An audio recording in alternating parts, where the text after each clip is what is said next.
Thank you. I am, members, Kevin Brinegar. I have the privilege of serving as president and CEO of the Indiana Chamber of Commerce. We're a statewide business advocacy group representing some 25,000 members and customers across all 92 counties of Indiana. And we want to clarify that we are in support of the first three sections of the bill and generally oppose the remainder of the bill, specifically the requirement that employers would be responsible for the costs of the testing. Employers are getting squeezed from both directions. The federal government is saying you must mandate vaccinations, and several states have enacted laws prohibiting vaccinations. While this legislation, or this preliminary draft, excuse me, doesn't do that per se, it significantly discourages employers from requiring vaccinations, which in our view is contrary to what the state of Indiana has been doing for months and months, spending millions of dollars to encourage people to get vaccinated, showing them the efficacy of that and the immunity factor that it creates, and providing information to employers to help them encourage their employees to get vaccinated. If this PD was enacted into law, it would be very disruptive and very expensive for those employers who have already implemented mandates. And if it goes through as drafted or some slight variation, this will be the law of Indiana by this time next week, because the very end of this bill is an emergency clause. And that employers that are already requiring vaccinations won't have time to establish the testing procedures for those that choose not to get vaccinated in that short a period of time. Additionally, the federal regulation, which is tied up in courts, federal courts, may or may not become the law of the land, but we believe that any action at the state level should wait until those issues are resolved. This preliminary draft is inconsistent with the federal reg with respect to federal contractors. That needs to be clarified. Flip my page here. Oops, it came off.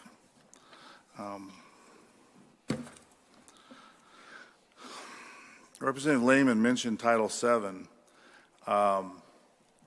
And our thought would be, if you're going to do this, why not just reference Title VII? Why not reference the Americans with Disability Act instead of going farther and doing different than what is there?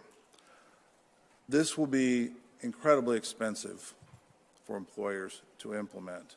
I spoke to one of my board members yesterday, and she runs a manufacturing company in your district, Representative Karakoff, and said that there were estimated 300 employees who are not vaccinated. And they work with a testing site and did a back-of-the-envelope calculation that for those 300 employees with a weekly test at $100, within 6 months they would have incurred an expense of $1.2 million. That's right off the bottom line, a new expense. And you can imagine for even larger employers who have already initiated vaccination requirements, particularly healthcare facilities, what those costs would be for them. Some questions. Do employers get to choose when and where the testing occurs? Does it have to be during work hours? Do they have to shut down to go send people to get tested once a week and incur that downtime? Can they send them to a free testing site? And if so, how far away is it? And does that happen on work time, or does that happen on their time?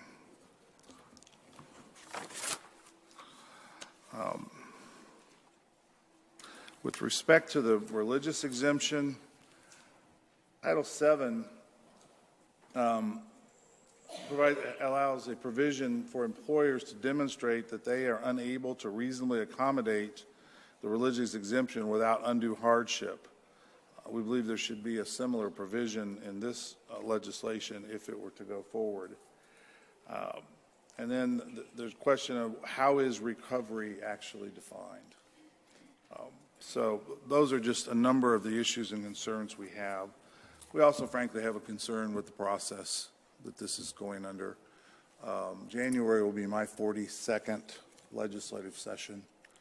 I've never seen a hearing on a preliminary draft, and I've only seen one special session after Organization Day, and that was in 1982 when the state was in deep financial trouble and needed to enact some tax increases just to make sure that it had a positive balance in its budget to meet our constitutional requirement by the end of the fiscal year the following June.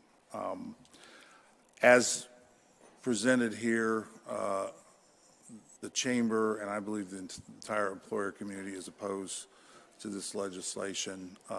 We would hope that the sections after the first three could be removed or at a minimum clarify and follow the federal regulation as it's drafted, which says that the testing that's required in lieu of the vaccination requirement is not the responsibility of the employer unless they choose to provide and pick up that cost. Thank you. Questions for Mr. Brinegar? Senator Taylor?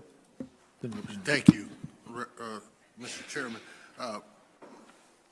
Kevin, do you have the PD in front of you? I got it, and I got it all marked up. All right. Well, go to your marked up page number 5 for me. Yeah. Talks about adverse employment action against employee because the employee has requested or used an exemption. I'm sorry, can you speak up, Senator? Sorry.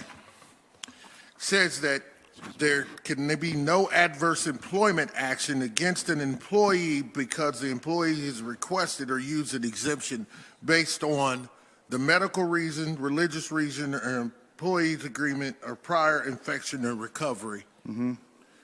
So if you, with that language, if it were to be enacted in law, what if a person refuses to get a vaccine and then refuses to show proof of the vaccine if they say they've had it? Can you fire them? I'm not sure. Okay. It says if they don't get the vaccine and then don't end up getting tested, that can be an adverse action. And that brings up some other questions. Right. If we have employees. Mr. Brinegar, let me stop you real quick. If you could move a little closer to the microphone. We've got a word that's been a little bit difficult to hear in the back of the room, and the members of the committees as well. If you would speak closer to the microphone so we can all hear. Go ahead, please. I'm sorry. I worked for Senator Boers for many years, and I picked up his soft-spoken. Of course, he carried a big stick too, but I don't have that. I'm sorry, Senator Taylor. Yeah. So I was a little perplexed by that. I'm glad you're testifying because I understand your concern about the other parts, but that should concern whenever I see not being able to take adverse employee action, that could affect your ability to terminate someone for insubordination. Well, also there's a question if I have to downsize. Maybe I have a business that's seasonal, and I lay some people off. Are they going to sue me because they're claiming this is adverse action relative to their COVID exemption? And that creates a gray area. Okay. Last question. In regards to the religious exemption, it does say that you have to have a sincerely held religious belief. So if you believe that the good Lord above is going to save you from COVID, and you have COVID, can you show up for work?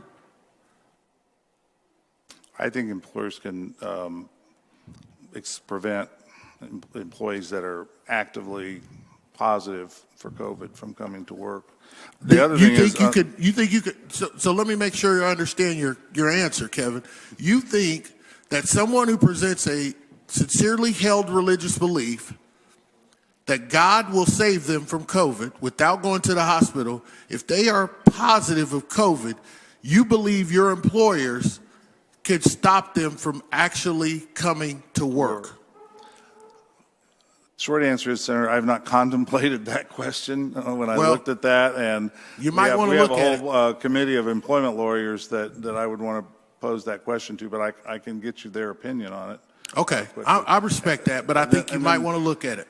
And then related to that, it says that the employee must provide an exemption statement, but and it specifies who that has to come from for the medical and the pregnancy exemptions, but it doesn't say who provides the exemption statement for the religious exemption, which presumably means the employee themselves could write it up. Have your employment lawyers look it up. Yes, we'll do. Representative Torr. Thank you, Mr. Chairman. Kevin, regarding the employer in Representative Karakoff's district you mentioned that has 300 unvaccinated employees, what's that employer doing now? Are they? That employer is strongly encouraging their employees to get vaccinated, is allowing paid time off to go get vaccinated, but is not at this point in time requiring. Not requiring, okay. So, and they're also not currently testing the unvaxxed employees, right? Not to my knowledge. We didn't discuss that. Okay, so the way I read this isn't going to require them to start testing once a week. No, only if they were to choose to start requiring vaccinations. Correct. Okay. All right. Yeah. But others that are requiring vaccinations that would have a comparable number of employees would incur an expense of that magnitude unless they can drive them to some of the state and county provided free vaccination sites. Well, but even then they won't be required to, they'd be required to offer that as an option. Yeah. But it also is no more frequent than once a week. It doesn't have to be once a week, correct? Yeah, so it's no more frequent than once a week, as I read it. Representative Smaltz. Thank you, sir. I just want to ask a couple questions because I sought the same clarification on the testing, but I believe as an employer, if you require the vaccination and somebody is eligible for an exemption, then you are not required to test them not more than once a week. The employer can say it's once a month or not at all. So the employer, as I read this bill, it does not make you pay for anybody to get a test or to get a test at all at any of the free sites. As I read it, you have to offer testing at no cost to the employee. So I don't read it the same way. I appreciate that, and that's okay. I think that's the purpose of this meeting is to try and figure out what makes this better and to try and make clear things that may not be clear. Sure. And I will go back and look at it, and there are perhaps others testifying that could speak to that more directly. And Mr. Chair, if I could follow up. Certainly.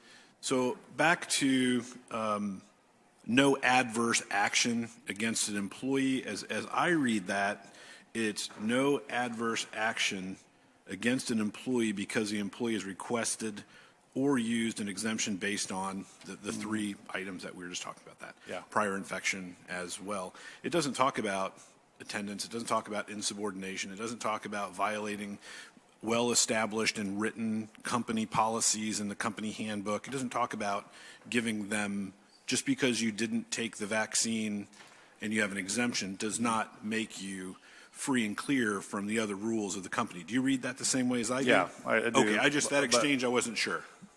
All I'm saying is that if an employee is terminated or laid off, the reason may be insubordination, may be insufficient work for them at that point in time, but the employee could easily allege that, no, you really did this because I wouldn't get vaccinated. But then the employer, typically when an employer lets someone go, they do it in a very well-documented way that's consistent with their handbook and their policies in place, or if it's because of lack of work, then that's a pretty easy thing to show that, you know, our volume is down. So we I think hope they do that. I think somebody could allege anything they want to allege. But I think if the employer is doing what employers typically do and are being well documented in those cases, then they protect themselves from something like that.